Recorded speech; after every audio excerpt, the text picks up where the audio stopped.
The Madlanga Commission, tasked with investigating allegations of criminality, political interference and corruption in the criminal justice system, will resume its hearings behind closed doors today with the evidence of Witness M.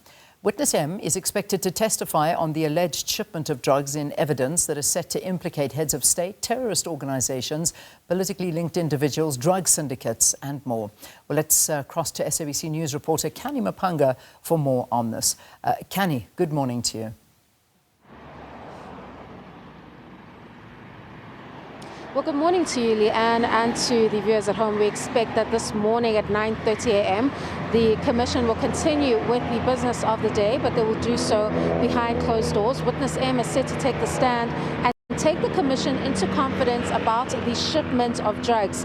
Now, the movement of drugs is quite central to this particular probe because we do know that at the very least, these alleged cartels that are being discussed, a number of the themes include the alleged criminal elements that are woven into their operations or their daily dealings.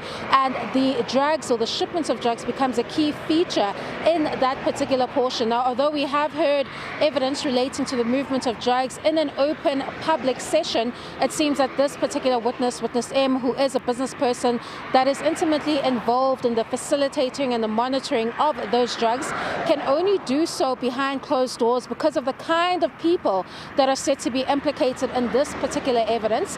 That includes heads of states, terrorist organizations, drug syndicates, crime families and people politically linked, and even more. And because of the nature of that particular evidence and the kind of risks that it serves, which actually started showing up at the home of this particular witness when they had to move their family from the residence after two cars were seen surveilling a secure estate of Witness M, that to move their wife and kids to a different location. That already signaled to the Commission that this particular evidence cannot be heard in a transparent public session. However, it is going to assist the Commission in terms of its terms of reference to understand a lot of the drug evidence that we've heard so far, because although we have seen some concessions in that regard, there's still questions as to where these drugs come from, how these drugs move, and who those drugs belong to. And it is believed that Witness M will close the gaps in those particular questions that arise out of these drug questions, or rather evidence that has been placed before the Madlanga Commission. That's not the only thing to look forward to this week.